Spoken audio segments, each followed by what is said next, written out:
Football Outsiders live stream and podcast. I'm Scott Spratt, a writer for Football Outsiders, filling in once again from Aaron Schatz and Mike Tenier. Don't worry, they'll be back next week from the Combine in Indianapolis, presumably spending 60 minutes or so talking about how big Kenny Pickett's hands are. In lieu of that discussion today, though, we're going to welcome in Bryan Knowles from Football Outsiders as well. We're going to do a free agency preview of the AFC East, which, Bryan, I have to say, given how much work you've done in the NFC South as late, this is probably a refreshing change of pace for you, right? My usual strategy is useless here. I look at the roster and find a lot of the teams are already good, or at least already have a plan for the future. So I'm in uncharted territory for me this week. Absolutely. And I mean, that obviously gets started with the Buffalo Bills. We'll start with them. They won the division last year at 11-6. You might remember they lost in the divisional round to the Chiefs in an unbelievable game. They finished second in DVOA as well. I would say the major narrative of their season last year was that they had a very, very good chance of winning the Super Bowl. Maybe you could say that they were 13 seconds away, maybe a lost coin flip away from doing so. And Bryan, I feel like you have particular perspective on that because you did some really interesting work looking at one-score records that I think maybe the Bills were actually better than even their successes suggest, right? Yeah, I mean, the Bills were only 11-6 last year, and that's because they were so variant. They lost so many one-score games to really questionable teams. It seems like when they showed up, they were arguably the best team in football. They crushed people all over the place. But then they had weeks where they showed up and the Jaguars beat them 9-6 or something because they just couldn't get going. So I believe they ended up as the second or third most variant team we've ever tracked at Football Outsiders, going back into the 80s at this point in time. That is something where you think, well, those are things you can clean up. There were games where they seemed to get locked into, well, we're going to establish our running game no matter what, and they let situations slip away from them. So if anything, you think that their second place DVOA finish is understating their actual talent level, because this is still a young developing team. They got a lot of interesting young skill players that are still kind of developing as professional football players. So you can think if you can just get more consistent on a week-to-week basis, they're going to be in the Super Bowl conversation for years to come. Yeah, to me, there's a very interesting balance here. It's almost a philosophical choice. You're really good right now. Obviously, you finished second in DVOA last year. Do you want to try to maximize your chances to win in the short term, kind of take the Rams move from last year, maybe make some free agent moves to try to address the variance, whatever it was, that the handful of problems that you might have had? Or do you take the track that, hey, we have Josh Allen at quarterback. He's expensive, but he's one of the best players at the game. He's young. Maybe we can win any of the next 10 years in the league and try to take a little bit more balanced of an approach. If you're the Bills front office, how is it that you're going to approach this offseason with that in mind? I want to extend my window as long as possible, because like when you were talking about the Rams or something like that, they didn't have their they didn't have a superstar quarterback, which is why they went out and traded a zillion draft picks for Matthew Stafford. And even Stafford is several rungs below Josh Allen. When you have one of these top quarterbacks in the game, and I still 3 years on can't believe we're calling Josh Allen one of the top quarterbacks in the game, but here we are. You do everything you can to keep that window open as long as possible, because as long as you have him, you have a Super Bowl chance, as long as you can surround him with any level of adequate talent. So I'm not trading on my draft picks. I'm not going all in. I'm trying to extend for as long as possible, win division year after year after year, and just keep going in there, because the playoffs are a bit of a dice ball anyway. All you can really ask for is to be in the conversation all the time, because eventually those 13 seconds are going to go your way, right? I think so, and that's why I would take the similar track. And I think that kind of informs some of the decisions that the team might have to make in terms of cuts, in terms of retaining some of their free agents. Because right now they are $11 million over the cap in effective cap space per over the cap. That's the 9th least resources in that respect. With simple restructures, if every team is doing that, they kind of fall to the 6th least in that respect. So they're going to have to make a handful of tough choices. And I'm wondering if maybe with somebody like Cole Beasley, one of their players under contract, who they could release to save $6 million, maybe that's a player they could release and not get that much worse, because they have some players behind him. You know, Isaiah McKenzie is a free agent, but they could retain him for probably less money. Gabriel Davis obviously had the unbelievable playoff performance. Maybe some of those guys they could trim a little bit and stay relevant, and then address some of their other needs with the limited resources that they have. What are your thoughts there, Bryan? Absolutely. When you have some young receivers like that, you can afford to cut even a good. Cole Beasley is still a good player. He's still starting somewhere, but the Bills can afford to cut him and let him go. They also have some of those options on defense as well. Like I think they can get younger, cheaper, and better at defensive tackle with Starlo Tulele. They can save $5 to $10 million at linebacker. either by cutting AJ Klein or restructuring Edmonds. They have a lot of options what to do, but they are going to have to do a little bit of fat cutting just to get under the cap. They're not going to be huge spenders in free agency because it's mostly just about managing things and trying to keep things going forward. Yeah, as a Panthers fan, I can say that trying to become Panthers North, that may not be the brightest strategy. So cutting AJ Klein, cutting Star Lotulelei, they would combine to save them $9 million and get rid of those not as good former Panthers players. On the receiving side of things, I want to dig a little bit more into this because of just kind of how enamored I am with some of these guys. So Beasley finished first with a 61.8% receiving success rate last season, but McKenzie was second, 61.2%. So like he has some of those slot skills, maybe has a little bit more speed from the slot. And then obviously Davis had maybe the best wide receiver performance we've ever seen in the playoffs. The 4 touchdowns has just been an unbelievable touchdown scorer throughout his career. So I feel like those really are 2 places where you can kind of make a lot of hay. From the free agent side of things, they've got some big names coming up too. Emmanuel Sanders being one of the wide receivers there, maybe one being more of a veteran they could let walk. But Jerry Hughes, the defensive end, and Levi Wallace, the cornerback, I think are a little bit more important pieces to their team. Maybe guys they don't have obvious internal options to replace. So how much of a priority are they to retain, and can they kind of keep them both intact? I am doubtful they can keep them both. I think they're pressed up against the salary cap enough that they'll probably – someone is going to want to pay Jerry Hughes a bunch of money. Someone's going to want to pay Levi Wallace at least a decent amount of money.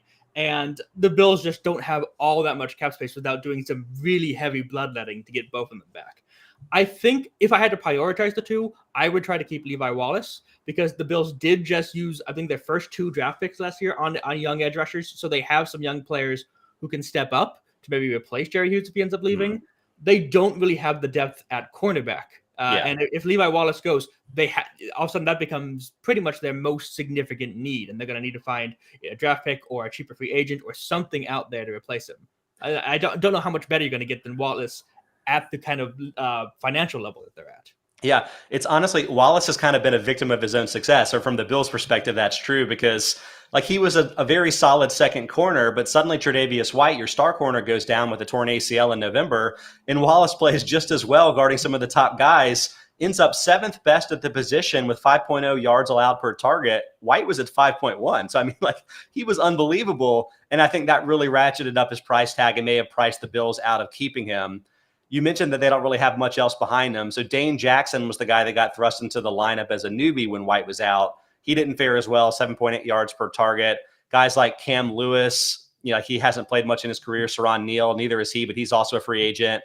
They've got Teron Johnson in the slot. That's a place where there's a very obvious hole that may lead into what we're talking about on the draft side of things. But do any of these other guys stand out to you? Like Harrison Phillips, also a free agent. Mario Addison, another former Panther free agent. Addison doesn't really play as much anymore. He's an older player. I highlighted Mitchell Trubisky as one of their key ones. It's not because they need him per se, although he would probably be one of the better backup quarterbacks in the league. But I think because this draft class is perceived to be pretty weak at quarterback, he's getting buzz as maybe a player that could start somewhere else. Brian, do you think that could actually happen? Are we talking ourselves into Trubisky as maybe being a little bit underrated at this point? I'm not sure if he's underrated, but I do think that someone's going to spin the wheel on him because there's just not that many people out there, especially with some of like all the top, the names, the Wilsons and the Rodgers looking like they're staying in place. Someone's got to start for 32 teams. And Trubisky, against the week, when you look at this year's draft class, and if you're not thrilled by them, Mitchell Trubisky might be the 3rd best free agent available for free behind, like the Jameis Winstons of the world. Yeah, so Trubisky, Marcus Mariota, those kind of players are going to get serious looks again. And let's be honest, it's as Joey Sucks in the chat says, if Mitchell Trubisky is one of your top 5 free agents, you're doing all right. Joey Sucks also says Trubisky is this year's Sam Darnold, just a dagger in the heart right now. Maybe the Bills will want to have Darnold as their backup and continue the Panthers' North run. So, I mean, I would be happy to facilitate that type of action. More realistically, on the free agent front, I think we have a couple of interesting ones. Tim Graham of The Athletic reported that the Bills may want to sign Rob Gronkowski, which I think is a lot of fun. Brian, I'm not sure if you think that Gronk is going to move on and play at all without Brady in the mix, but that would make it kind of an interesting touchdown scoring team. Dawson Knox had 9 touchdowns last season and actually was one of the bigger touchdown surplus guys relative to how many expected touchdowns he had. But if you had Dawson Knox Gronk, and we mentioned how good of a touchdown scorer Gabriel Davis has been the last 2 years. Yikes. Who's going to be stopping that team in the red zone? That's just adding more red zone toys. I don't really think that's a massive need for them, but I mean, when you can add arguably the best tight end of all time, if he does still want to play, I mean, you have to just look at it, right? I mean, I would think so. To me, that makes a lot more sense than some of the other rumors where the Bills have been linked to bigger ticket running back guys like Saquon Barkley and Christian McCaffrey. In my mind, there's a little bit of a disconnect between the reality of the Bills' rushing attack and the perception where they don't have a bell cow back. So I think, outsiders tend to think that they haven't had a lot of production at the position. But in my mind, Devin Singletary is quite good. So 2.5 yards after contact per attempt since he entered the league 3 years ago. That's tied for 8th among, heavily used running backs with Jonathan Taylor. Not saying that Singletary is Jonathan Taylor. 8.5% avoided tackle rate, tied with Christian McCaffrey in that time. So, he's been a very efficient player, if not a huge workload player. And I get that he's small. And so maybe he's not going to be taking 250 touches in a season. But I think it would be a mistake for the Bills kind of pushed up against the cap a bit to expend some of that on a running back that's not going to move the needle for them when they might have other, more glaring needs like cornerback. What say you? Yeah, they don't need a Saquon Barkley. They don't need a big bell cow back. I think they could use someone like a bigger back there just to help with the rotation. I think they could get someone to help carry the load, something like that. But that's not someone you're spending a ton of money on. That's not a top line player. That's just trying to find someone else in that 40 to 50 range who is going to be who's going to be solid and a good complementary piece. Yeah, totally agree. Let's shift to the draft look. They're picking 25th in the draft, obviously pretty late given the overall and playoff success. Benjamin Robinson of Grinding the Mocks has several cornerbacks linked to the team. He's saying that 38% of mocks have a round one cornerback for them. Looking at maybe Trent McDuffie, Kyer Elam from Florida, Roger McCreary from Auburn. It stands out to me as the most obvious specific hole in cornerback also being a position that you tend to have to prioritize early in the draft to get the impact players long term. Is there anything else? Is this just a slam dunk they're going to be looking at cornerback here in the first round? Well, it's a slam dunk if Levi Wallace leaves for sure. Mm-hmm. But even if he stays, I mean, you're right. The other needs they have, they could look at an interior lineman. They could look at a linebacker because I'm not really sold on Tremaine Edmonds. They need that running back. They could use another interior lineman that go next to Ed Oliver. But none of these are players you want to spend a ton of high quality draft capital on. You don't want to spend a first round pick on a running back if you can avoid it. The cornerback is the perfect conjunction of need and value for them. I'd be very surprised. I wouldn't be shocked, but I think that if you're picking positions at this point, cornerback to Buffalo is one of the easier ones. Or if you're kind of the Bills were last year, where you're looking forward, again, you're taking the tack that you want to win for the next 10 years, not necessarily put your eggs in the basket. Just take best player available. I mean, they drafted defensive ends with their first 2 picks last year. You could say the second one, Boogie Basham, then was a bit of a not a need pick, but best available is a good way to sustain this for the long term. You don't really need that much help at the position, at any position. Yeah. So I feel like you have a lot of options there for the team. Yeah, they're in a good place. It seems like it's very difficult to screw things up at this point. So, stay calm, stay conservative. I would not do wouldn't do a crazy Rams thing and do a whole bunch of big plays. Take good players, take cheap players, take young players. Just keep building up around Josh Allen, and you'll be in contention for the next decade. Before we jump teams, let me mention one more piece of chat here from Joey Sucks, mentioning that with the team's variance, circling back to that earlier point, the fact that the Bills are a young team, do you think that's a relevant concern with that? To my mind, since they were variant both offensively and defensively, I don't know what to make of it, but I didn't know if you had kind of a read on that situation. I don't have any stats to back that up one way or another. It does kind of follow logically that players who are less used to being in certain situations might make certain more mistakes. I actually do wonder how much it was a coaching thing as well, because like I said, there seemed to be in some of those big losses, it seemed like they got stubborn. They we're not getting anything in our running game. We're going to keep pounding at it until it works, or we're going to keep throwing this pattern until it works, and then just getting frustrated when it didn't.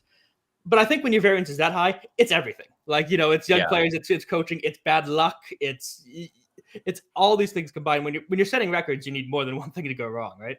Absolutely. All right, let's keep this thing going with the New England Patriots. They finished second in the AFC East at 10-7. They lost in the wild card round to the Bills. Kind of got blown out, 47-17. I think one of the bigger regular season moments from last year was when they had the huge weather situation and actually were able to upset the Bills. But every next time they played the Bills, they got beat a little bit more handily to that point there. They were fourth in DVOA, but I think the narrative of his team is that like Mac Jones was awesome. He had like an unexpectedly great season as a rookie. He ended up being the best performing of all the rookies, even though he was picked fifth. But there's a question of, is his ceiling high enough? Because you're in the AFC, you're competing with Patrick Mahomes, you're competing with Josh Allen in the division, and otherwise Justin Herbert, Joe Burrow's emerging. Like, are there physical limitations to Mac Jones's game that's going to prevent the Patriots to getting back to the mountaintop where they were for 2 decades? Yeah, that was the question before last year's draft. That remains the question today with Mac Jones. Because he was the highest DVOA of all the rookie quarterbacks. But if you that's mostly because of avoiding bad plays. He was good. Don't get me wrong. But a lot of his value came from the fact that he didn't run into a million sacks or throw the ball in triple coverage. He ran the offense well. He was surrounded by good players. He took advantage of them and was able to perform professionally right off the bat. And that's kind of what everyone was expecting to a certain extent, that he was the most pro-ready of all the rookies last year, and he showed that off in spades. I still question where his ceiling is. I still question how much more is he going to be the straw that stirs the drink kind of player. Because if last year is his ceiling, well, then that's not going to work out with all that talent around him. But it's a great starting point, right? You'd rather see your quarterbacks do well the first year than the alternative. I think so. And I mean, I think everyone knows how good of an accurate passer he is. 1.2% completion rate over expectation per next gen stats. That was 8th highest among all quarterbacks, never mind just rookies. But what may be surprising to people was that he had a 7.6 yard average depth of throw. Aaron Rodgers, 7.7. It was higher than Justin Herbert at 7.5, higher than Patrick Mahomes at 7.4. I know he doesn't have arm strength, but this wasn't the case that he was just dunking his way to success like a Jimmy Garoppolo type of approach. So I think there's a lot more to his game than I think the snap judgment that one might make. So I wonder if maybe the ceiling's a little bit higher. I mean, they were the number 9 offensive DVOA team last year. That was ahead of the Bills, the Browns, the Bengals. I don't know. Maybe it's better than the narrative would suggest. And it's worth noting that his average depth of target increased as the year went on, which I think is a very good sign. Those first couple of weeks, there was a lot of lack of deep shots of any kind. But as he got more comfortable, those started coming more. And that's because you want to see that kind of level of improvement week to week, month to month, year to year.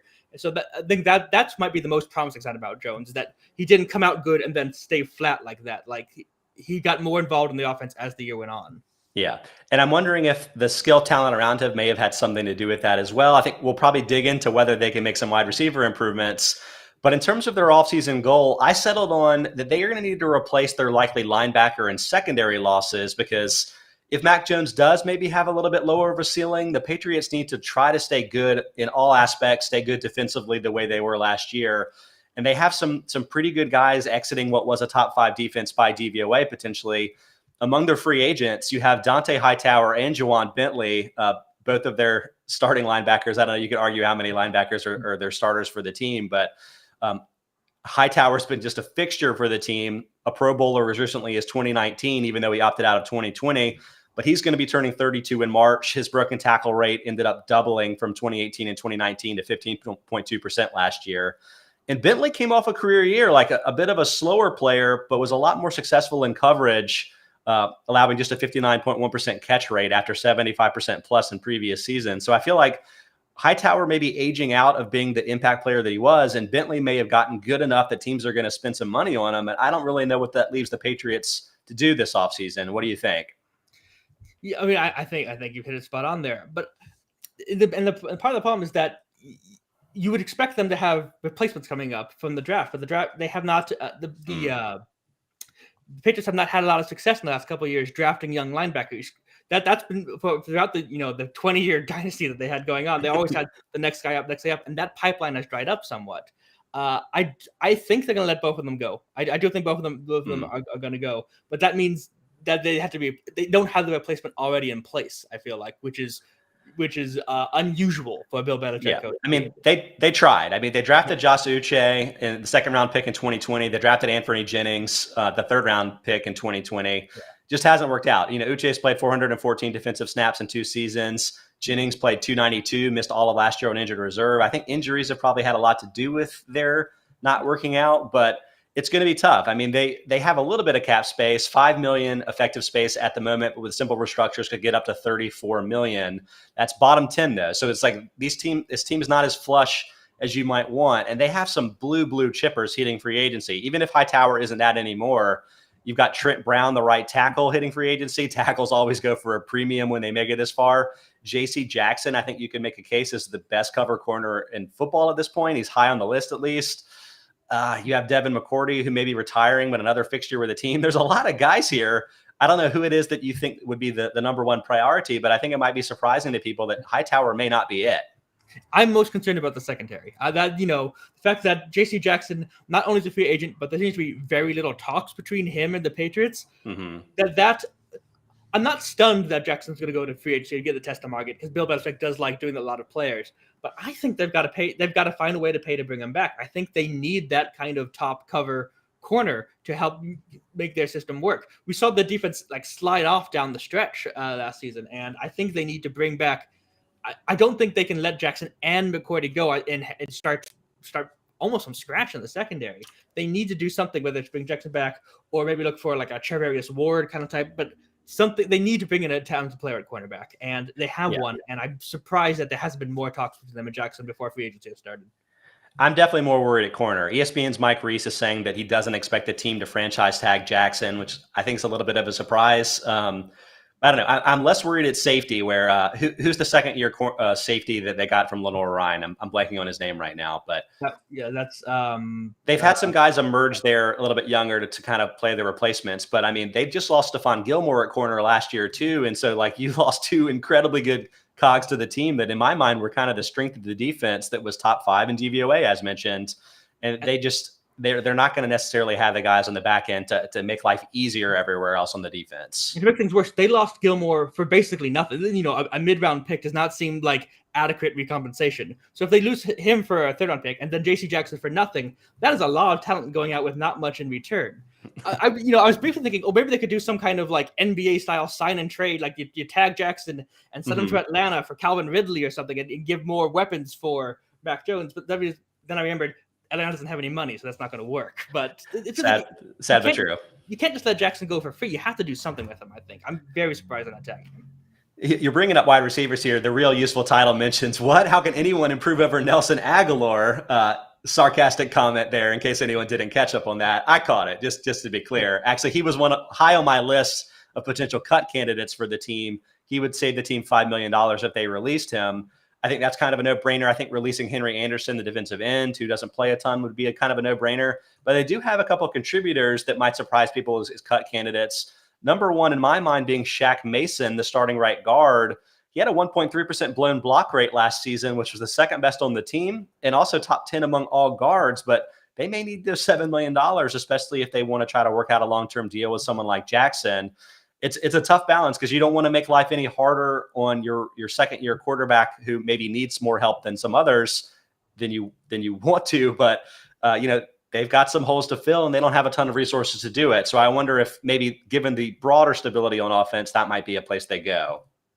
Yeah. I mean, assuming they're comfortable with who is their backup right guard? I gotta check that. If they're comfortable with someone like Yasser Durant or wait, they got Michael on waiting. So if they're comfortable with sliding those guys in. Then again, if you're talking about getting rid of guards specifically, Ted Karras is a free agent. How many Trent Brown's a free agent? How many linemen can you afford to lose in one go? It's a tough spot. And I think it's going to mean that you probably aren't going to end up with any big ticket free agent acquisitions for the team unless Jackson being a retained one is one of them. Right. So I was kind of more dumpster diving a little bit, kind of taking their approach from the previous year. And I'm wondering how inexpensive Juju Smith-Schuster might be because he's a rumored free agent fit for the team. Seems like he would make a little bit of sense given the team's love of the better route running types, the slot receiver types, how that might also be a good fit with Mac Jones.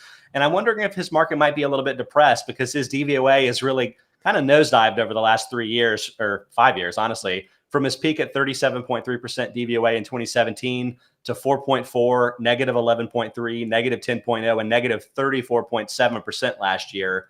Do you think that he's gotten a lot worse, or has this really been a case of Roethlisberger kind of morphing into the failed completions leader? I think it's a combination of both things. I think that, Roethlisberger's sudden drop in arm strength kind of limits what Juju could do. I do think he's also developed a couple bad habits over the course of the years. Yeah. Because, but partially just trying to make up for that. But also, if you're not getting the ball, if you're running a fly route, what are you going to do about it? I think he's a great candidate to go somewhere else and get a fresh start, and the Patriots make a lot of sense for that. Mm-hmm. And yeah, he's not going to break the bank because hasn't had great statistical years for 3 or 4 years. I think he's a good rejuvenation project. Yeah. So the Patriots, they're picking in the first round 21st. I think that's in a range where some wide receivers might end up making sense. Benjamin Robinson points out Chris Olave as a possible fit and has 35% of mock drafts end up taking a wide receiver there for the team. But they're a team with several needs. He also has high percentages for cornerback and linebacker. Maybe somebody like Devin Lloyd from Utah would make sense for the team. There are places they could go, but the Patriots only actually have 5 picks in the draft right now. So maybe another classic trade back opportunity for Bill Belichick, the king of it. Do you see anything going on in the draft there? Do they need to make a win now type of move in that respect? Or is this another kind of building it for the long term with your younger quarterback? I think more so than the Bills, the draft is crucial for the Patriots because they have the salary cap issues, because players are leaving like that, and because they're just not as good of a team right now. So, and the last couple of years of draft have not 2019, 2020 were very bad drafts. I mean, N'Keal Harry, we should be talking about him coming into his own at this point. Instead, we're talking about him maybe leaving the team. We're talking about Chase Winovich, Josh Uche, all these kind of players. They need to get some more hits. They need young, cheap talent. I do think if they can take a minor trade back from the end of the first round to the top of the second round, that makes a lot of sense because they just need young talent. Yeah, that might be a good thing to do to grab a wide receiver too, given how deep this draft seems to be at the position. You may not get that much of a downgrade. And in fact, you may get the guy that is a better fit for your scheme by trading down anyway. Joey Sucks in the chat mentions a rejuvenation project, which, oh man, I can't believe I didn't think of that myself. Go tweet that, Joey. I mean, that's going to get you some love on Twitter if you bring that out there. Brian, let's keep this trucking with the Miami Dolphins. To me, maybe the most fascinating team in football at this point.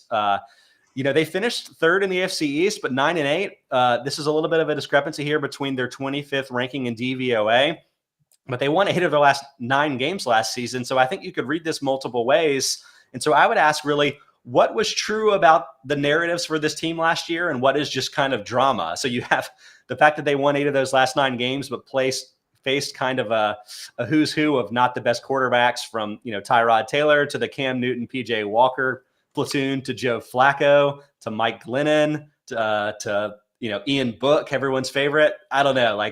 Would you read it as a positive that they came up so late in the season? I don't think they're as good as the 8-1 record that they had at the end of the season, but I do think that there was action that they did improve over the course of the year. So I would take that at least there's some truth in that. They were certainly better. They were better at the end of the year than they were at the beginning of the year for certain. I do believe in the defense. I think they finished 10th in DVOA. I know they did get some of those easy quarterback matchups towards the end of the year, but I still think that is a strong that's the strength of the team. I like that they kept most of the defensive staff in place, even after moving on from Brian Flores, which is its own thing. We can put that up there for the time being. But I do believe in the defense, and I like that they went out and got an offensive mind here, because if you have the talent on the defense and you have the coaching staff in place, you take your gamble on Mike McDaniel coming in and being able to coach up the offense in some way. I like them. I think they're closer to being a wild card team than they are to being the terrible team they were a few years ago. Mm-hmm. We're going to dig deep into the Mike McDaniel fit, but let's kind of look bigger picture with the ownership front office drama. You mentioned it with Brian Flores. That may be a drama for years to come about whether there are implications for potentially Stephen Ross maybe incentivizing losing with the coaching stuff, all of that kind of stuff. It's high drama, right? To your mind, is any of that going to affect the team on the field in 2022? I don't think it will affect the players they have on the field. What it might affect is if you're a big ticket free agent, do you want to come to Miami right now with all this going on? Do you feel that the rumor that they're paying people to lose? Do you want to be part of that culture? Do you want to be part of that situation? Do you want to get involved in that any sort of way? Because if you are, I don't know, if you're Teron Armstead or something, and you're getting a major deal to go to the Dolphins or to the Bengals or something, what is the draw to go to Miami at this point in time over, a different, maybe more stable situation? It's really fascinating because they have the most money, but in terms of cap space, 56 million now. With simple restructures, they could get to 90 million. So like they're going to have the money to hand out to potentially the big ticket free agents, which I think we'll get into some of the potential options there. So if that does end up having implications, that could be a major issue for the team. But part of this too, it centers on Tua. Like I feel like not everyone is a believer that he could potentially be a franchise type quarterback for the team. I think you could easily point to the fact that they had a very weird for the NFL RPO heavy offense. Maybe that's more of a gimmick. But again, McDaniel coming in with a Kyle Shanahan background, maybe there's a way to shift to get something that makes a little bit more sense. How do you expect this team to progress going forward? And is Tua a good fit for the offensive scheme changes that may be coming for the team? I mean, that's the $64,000 question, isn't it? Because he has some of the shine has got off of Tua from, when he was considered the potential first overall pick and tanking for Tua and all that kind of stuff. But he's not as bad as some of the, the memes and the jokes out there would have you believe. The offense was so remedial last year, and you have to question how much of that was the offensive coordinators not having faith in Tua versus not having faith in the offensive line to block for more than half a second. I think that we're going to see the Dolphins look a lot like what the 49ers want to do. A lot of motion, a lot of moving players around to open up short, clear reads in the middle of the field. I think that you're going to see a lot of those quick slants and outs to Jalen Waddle. I think he's going to have a huge role in this offense. I mean, Mike McDaniel knows what to do with a quarterback who maybe isn't so great throwing the ball deep. I'm concerned with Tua because when they weren't running the RPOs last year, when they were asking to do more and go to his second read, his third read, his fourth read, that wasn't going so well. That's when mistakes started occurring. And you don't like if all he can do is, first read and out, that's not a franchise quarterback. That's not someone you want to invest tons and tons of money in. But he's still young. He has shown good things. A change in the offense, something more similar to what he was succeeding in Alabama, can still have a lot of dividends. I was wondering before the combine if he might be someone they might move because he's young enough and talented enough that he could have been part of a Russell Wilson trade, for example. He still has value as an asset. But no, it sounds like Mike McDaniel is fully in on him and wants to rejuvenate him and see what he can still get out of him. It's going to be fascinating to see what they want. And like I said, you have all the money to bring all the players in around him to help give him as much support as they can. Yeah, I mean, honestly, I think I see what McDaniel potentially sees in Tonga Vailoa because I did a little bit of a tail of the tape between him and Jimmy Garoppolo. Yeah. Shockingly similar numbers in a lot of ways. So Garoppolo's 68.3% completion percentage last year, Tua 67.8%. Garoppolo 1.2% above expectation, Tua 0.9%, both top 10. Both similarly low average depths of target, 7.6 yards versus 7.1. Both top 6 in average time to throw. And I think we'll talk a little bit more about how the offensive line may have kind of led to Tua making some of the quicker decisions, quicker throws, shallower throws, maybe more circumstantial than talent related. To me, one of the bigger differences, though, was that there were huge differences in their average yards after the catch, where Garoppolo led with 6.9 yards after the catch on average, and Tua was near the bottom of the league with 4.8. And that's, to me, where maybe McDaniel can bring some scheme changes, maybe find some players that better fit in with the Shanahan-type offense and help. I mean, we had guys on the team like Devontae Parker last year who had the lowest average separation among all wide receivers. He's like a contested catch winner, and that just doesn't really make sense in my mind for somebody like Tua who doesn't have the best arm strength to throw those jump balls and give his players the best chance to win. So they may need some players to make things easier on Tua and better fit his skill set. Yeah, and they had the double offensive coordinator situation going on last year. They had too many cooks spoiling the broth kind of thing. It felt like players weren't being used to their maximum potential, and I think that's why you bring in Mike McDaniel to hopefully bring in that hot offense and find better ways to get talent out of people. He's the one who suggested moving Deebo Samuel to wide back, whatever they're calling it over there. Mike McDaniel had this great comment on Deebo at the combine. You don't find a Deebo Samuel by looking for a Deebo Samuel. You get your talented players and ask, what can I do to put this guy in situations where I can get the most out of his talent? So, I mean, I don't think they're going to use Waddle like they used Samuel in 2021. But they're going to find ways to get him the ball quickly in short routes so he can get all that yak and stuff like that. They're going to do a better job at putting players in positions where they can succeed. Yeah. Joey Sucks in the chat says that I'm going to get sent to Twitter jail for being positive about Tua. So let me go ahead and do that. Because I think you could look at the 6.9% adjusted sack rate. That was just 19th. So, like, not that bad, not bottom 10, Tua not taking a huge number of sacks, and be like, is it overblown how bad the offensive line is? And to my mind, the answer is no. Because Tua had the third quickest average time to throw. You mentioned he wasn't going to his second and third reads very often. It's because his offensive line had the worst pass block win rate, 47% in football. And they tried combinations and it just wasn't working. They drafted Austin Jackson high to originally be the left tackle. They had to move him to left guard last year to even keep him on the field. They had to bench Solomon Kinley, a fourth round pick from the year before, because he really couldn't cut it. Liam Eichenberg, their replacement left tackle pick for Austin Jackson, he blew 7.3% of his pass blocks, second highest among regular starters. Other than Robert Hunt, it's been kind of an unmitigated disaster across the line. And then that digs into like potentially what some of their offseason moves might be. Among the free agents, among the potential cut candidates, even Jesse Davis, the right tackle, would save them $3.5 million. And so it's like this is a team that might need to take an overall Chiefs type of approach. I don't know. Like they're in a tough spot, but luckily they've got a ton of money. So if they can attract the free agents, maybe they can make things easier. But to my mind, so much of what Tua was last season was a product of the poor circumstances around him, more than a read on what his long-term ceiling might be.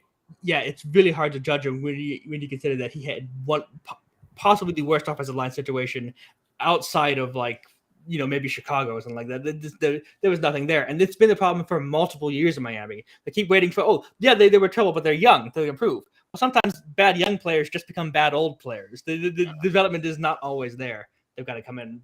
They've got to come in and do some massive work. Yeah. And so the Dolphins, they have a ton of cap space, so they don't really need to cut anybody, but they actually have a lot of players they could cut and pick off a $2 to $3 million cap savings here and there. Eric Rowe, the safety, might make sense. The team drafted Javon Holland last year, who was really a defensive rookie of the year candidate if it weren't for Micah Parsons. So I don't think Rowe, they really need him anymore. Jesse Davis, as mentioned, has blown 3% or more of his blocks in 4 of his 5 years with the team. Devontae Parker, I mentioned the lack of average separation, but also negative 1.5 yards after the catch plus per catch was 8th lowest last year. So again, if you're looking for yards after the catch, that's not really the right fit for the team. So maybe they can free up a little bit of extra money there. Among their own free agent options, they have some guys they probably are going to want to prioritize bringing back. To my mind, Emmanuel Ogbah, the defensive end, that's got to be the number one guy. He had 38 pass pressures last year. That was tied for 11th most among all defenders. But you probably hear a little bit more about tight end Mike Gesicki, who as a skill player is a little bit more fantasy relevant, maybe more in the news. And what's your read on Gesicki? Because his negative 7.4% DVOA last year wasn't too good, but I wonder if that might be circumstantial as well. I think that's circumstantial. I think that Gesicki is a talented pass catcher who just was not being used properly. The offense wasn't designed to get him the ball in the best situations. I think that he's a candidate who can see a significant improvement with a change in philosophy. Mm-hmm. Yeah, so he actually had 10.4% DVOA in 2020. And the average depth of target was just hugely different. Last year, 8.8 yards. The year before, 11.1 was the highest among regular tight ends. So that's a guy that can really stretch the field at tight ends. And so I don't know, Gesicki isn't George Kittle, right? So you would say that this isn't exactly who Mike McDaniel might want at the position, but nobody's George Kittle, right? Nobody has that complete skill set that is that good of a receiver and that good of a blocker. And so to my mind, just because he isn't perfect doesn't mean he isn't worth a pretty sizable contract. And I think they might bring him back, maybe even franchise tag him. And that's the thing. If Mike McDaniel needs exactly the same players in San Francisco to be successful, then you shouldn't have brought Mike McDaniel to be the head coach. If he can't get the maximum out of what players he has available, then what is he doing here? I think he's going to find good ways to use Gesicki, even if he's not exactly George Kittle. Yeah, so I think you teased this earlier, but GM Chris Greer told reporters the team isn't going to be trading for Deshaun Watson. So given how complimentary McDaniel has been about Tua, it seems like he's probably going to be the quarterback going into this season, barring something crazy. So that's going to leave a lot of potential money to go after some of the bigger name guys. And honestly, with all of the offensive line problems the team's had, I'd be shocked if the Dolphins didn't try to sign, say, left tackle Teron Armstead from the Saints or Ryan Jensen, the center from the Bucks. Yep. Go after those big dudes with the money, kind of like if you were the Bengals, right? Add in Laken Tomlinson, coming to bring the Niners system directly in as offensive guard. Yeah, you can go out and offer contracts to any or all of these players. Just bring in as many talented linemen you can, because what McDaniel wants to do as part of the run game coordinator in San Francisco for so many years is a lot of zone blocking and bully ball up front, and they just don't have the horses yet. So you go out and offer any offensive lineman worth his salt a contract and bring him in. And I think offensive line is probably going to be where they're looking in the draft as well. Benjamin Robinson has 56% of mock drafts taking an offensive lineman with their first round pick. Unfortunately for the Dolphins, that pick is 29th. They've made a couple of trades in recent seasons that have kind of hurt them a little bit in that respect. They lost they lost their better first round draft pick by virtue of trading back with the 49ers from the number 3 spot last year, but then trading back up to the number 6 spot. So they ended up, I think, with the 49ers pick instead of their own in the first rounds. But they did pick up an extra 4th round pick by virtue of the Minkah Fitzpatrick trade. And so they have some other mid-round guys they can just kind of take shots. Like, to me, like, go ahead and take multiple shots in the draft at offensive line, grab one of the big ticket guys if you can as well, and just try to do a complete overhaul. Is anything else standing out to you as somewhere they need to look at this maybe in the draft too?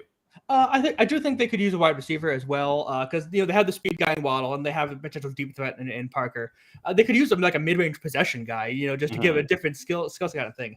But again, they've got so much money in free agency. Maybe they go after Allen Robinson or something. That's what makes it hard to predict the draft. They've just got so much cash that we don't know what needs they're going to have, because they could sign everybody. Maybe they look for another edge in case Emmanuel Ogbah leaves, or maybe they look for a middle linebacker kind of. We don't know what they want until the free agency is a little more in, because they have so much cash. They have an unworldly amount of cash. All right, we've had 3 teams in pretty good positions so far in the division. The New York Jets, maybe not so much. Last year, they finished 4th in the AFC East, 4-13 record. They were 26th in DVOA. And I know that he was only a rookie, but like, my major takeaway coming out of the season was, do you think it's too soon to label Zach Wilson a bust? The basic statistics weren't good. 55.6% completion rate, 9 touchdowns versus 11 interceptions, negative 32.3% DVOA, also the worst among regular starters last year. And when you start digging into it over the last decade or so, that's kind of down there in the territory of the one and done busts. I mean, a lot of guys that end up, say, 5 to 15% below average end up going on to be quite good. Andrew Luck was in that range. Joe Burrow was in that range recently.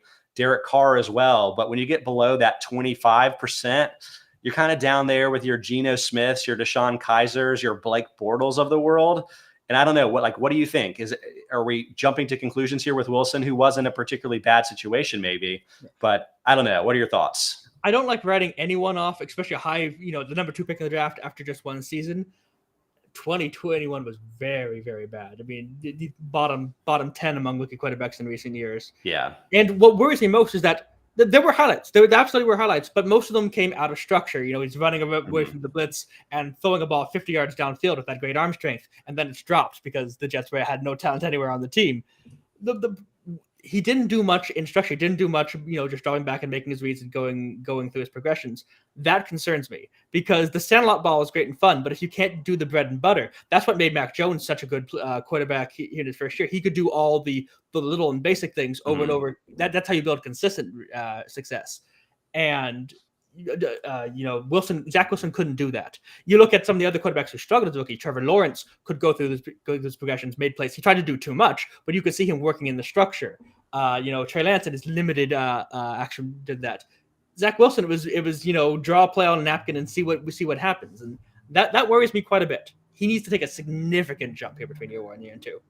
I agree, because I don't think it was quite as dire circumstances around him as you might expect. And in particular, I'll point to a 61% pass block win rate, was 17th in the league, so kind of middle of the pack.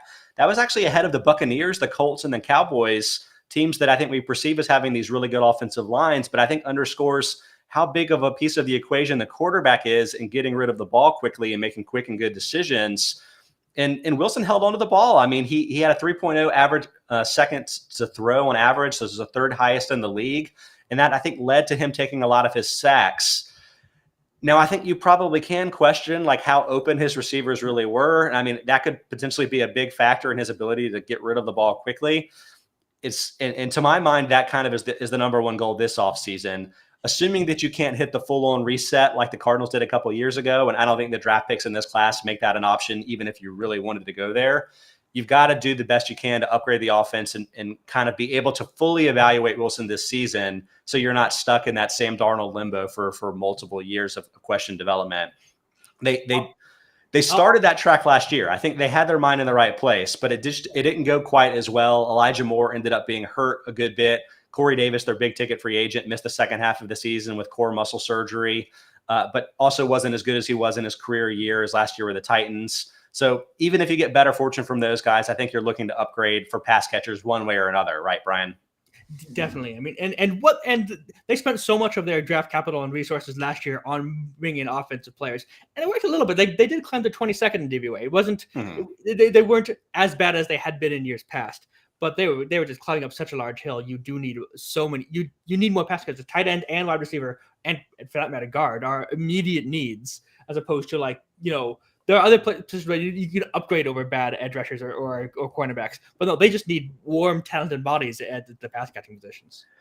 I do think Elijah Moore could potentially be like a real star, a bit of a secret star. And if you look at some of his efficiency metrics, I think they stand out. So like 0.135 yak plus per catch.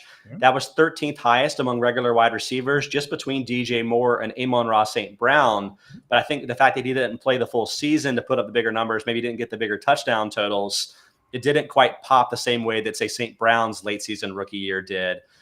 So I think you may have really hit on a guy there that can kind of lead it forward. But Jamison Crowder's a free agent. Braxton Berrios is a free agent. Keelan Cole's a free agent. Even tight end Tyler Kroft is a free agent. So there's just a lot of pieces that you need to kind of fill in that respect that I think you might need multiple guys. You might need to hit it in free agency and hit it in the draft. They need some warm bodies very regularly. Yeah, but so many players leaving. You need people out there to actually play football. I mean, because even if Elijah Moore takes that next step, which I think is a very good chance he will, you just need more talent around him.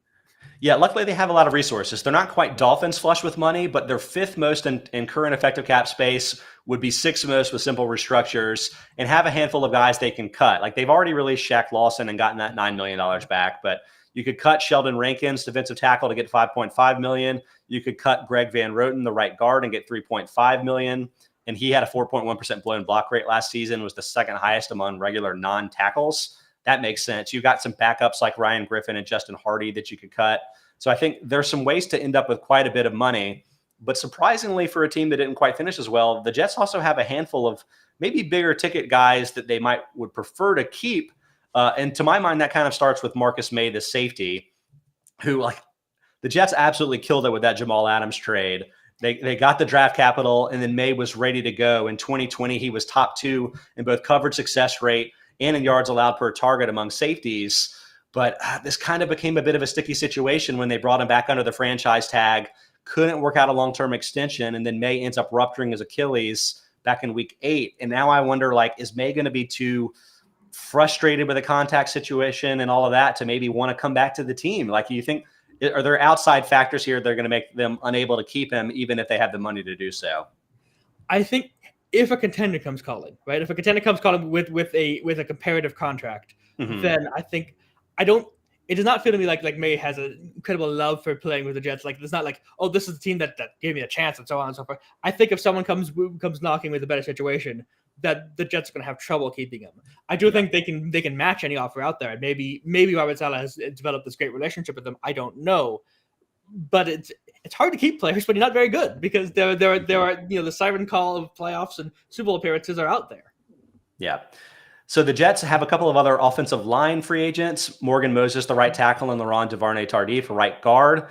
Moses, I think, was surprisingly effective with a 3.4% blown block rate last year, but I think they're probably comfortable letting him go, assuming they can get Mekhi Becton and George Fant to play nice. Yeah. You figure they would take the left and right tackle spots one way or the other, however that ends up sorting out in the preseason.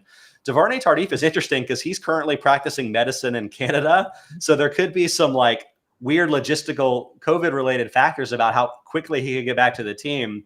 But I feel like maybe they could work out something there. But again, the offensive line isn't quite as bad as you would expect, given the lack of offensive success the team had. Among the free agent receiver types, I mentioned Crowder and Berrios. Is there one of them that stands out as somebody they should target to retain, or are they mostly looking outside the organization there?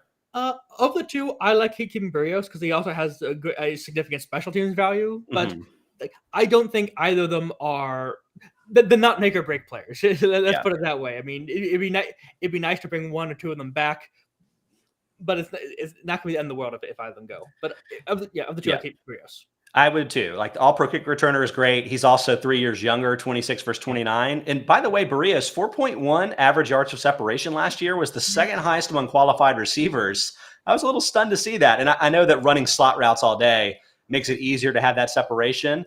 But I honestly wonder whether he should get a little bit more run at receiver than he's gotten so far in his career. I think that would be an interesting, probably lower cost move they could make. But they have to be looking at some of the bigger ticket guys out there as well. To my mind, given that they do have some receivers, like, maybe you get the bounce back from Davis, maybe Moore gets the breakout. I'd love to see them add a pass catching tight end, maybe like a Dalton Schultz type. And Schultz is just 25 years old. But like, is there somebody out there that you think would be a particularly good fit for the team at receiver? Anyone would work at receiver to a certain extent, but the player I like, he's not really a receiver anymore, but I think Cordell Patterson would make a lot of sense as a movable chess piece in this offense. I think they're more looking for talent at any kind of position more than strictly a possession receiver or a deep threat or something. And I think someone like that, can move around because everyone's looking for the Debo, and the Jets run that Shanahan style offense still. So I think someone like that might make a lot of sense to come in. I'll also point out that Jesse Bates, the Cincinnati safety, gets linked to the team a lot. I feel like, again, if they can't keep May because of some of just the contention between the front office and him with the contracts, Bates would be a kind of a bigger ticket safety you could bring in, and maybe you wouldn't suffer as big of a step down for a team that kind of wants that center field type of safety back there. I don't know if the Bengals would let him get away. Probably not, but like there could be some contract dispute type activity there as well. So maybe that could be an option there for the team as well. Well, in the secondary, Carlton Davis is a name who might be able to come in because the Jets need a lot of cornerbacks. They could probably stand to get 2 or 3 cornerbacks back there. So someone like that who can run the same kind of zone thing that the Jets want to do would make a lot of sense. I like that. And the Bucks, they don't have the same financial resources the Bengals do, obviously. So like it's going to be tough for them to keep a lot of guys, Davis, I think, included. I like that a lot. Luckily for the Jets, too, they do have a lot of draft capital to work with. They have 2 picks in the top 10. They added an extra top 10 pick in that Jamal Adams trade. Like, again, what an incredible trade for the Jets that's going to end up being. They also have some extra mid-round guys. They have an extra 2nd and 4th round pick, courtesy of my Panthers for that great Sam Darnold trade. They added a 4th round pick for the Chris Herndon move, too, for the Vikings. So, like, they're flush with some high-end draft picks. So, I mean, it's not just a one type of thing here, but I think there are a number of guys they could add near the top of the first round. Benjamin Robinson has Derek Stingley, Kyle Hamilton, the safety from Notre Dame, and Ikem Okongwu, the offensive tackle from North Carolina State, as potential options. But here's a team with so many holes in so many places. They could probably look a lot of different ways. The philosophical question might be that, like, hey, they had a really bad defense. Do you want to kind of try to turn the defense around, or is this really more of a let's do everything we can offensively to evaluate Wilson? And you know what, if we have the number 30 defense next year, who cares? We want to know if our quarterback is a franchise guy. Honestly, I think you can evaluate Wilson a little more if your defense is there. Wilson had 18 pass attempts last season with at least a 7-point lead. Only 18. The Jets were behind so much that you lose a lot of your offense there when you're trying to come back game after game after game after game. So bolstering the defense might well let you evaluate Wilson more because you can actually run him out there in more normal situations. So I think a first-round cornerback would make a lot of sense. Yeah. Okay, well, Brian, I think that's going to probably wrap up our AFC East free agency preview. As mentioned, Aaron and Mike are going to be back from the Combine next week, so they'll be able to wrap up this whole exercise just in time for free agency to hit. Brian, it was a pleasure to have you on. I know that you have your NFC South 4 downs just hit the site, I think, yesterday on footballoutsiders.com. But do you have anything else coming down the pike that you want to tell our audience to keep their eyes on coming up? We've got the free agent previews are coming out next week, where we give a kind of the overview of what's coming on, who's going to be available and who's not going to be available. And we've got the USFL previews coming up the rest of this week, assuming that the USFL is a thing that's actually going to exist. Stay tuned on that one. So fingers crossed to all of you spring football fans that we can get that off the ground here. Brian, I'm sure it's going to be great, as all of your work is. For everybody that's been following along with us live, we really appreciate it. Again, we are live every Wednesday and Thursday during the off season. You can stream us on YouTube, Twitch, Twitter, or Facebook. So catch us there, or catch us after the fact also on the Football Outsiders Podcast Network. we have a lot of great stuff. But between the Splash Play podcast with our guy Chris Spags, between all the great work on footballoutsiders.com, we've got tons of great offseason content. So everybody check that out. And then for the live stream followers, we will look forward to catching you next Wednesday at 1 p.m. Thanks so much for following.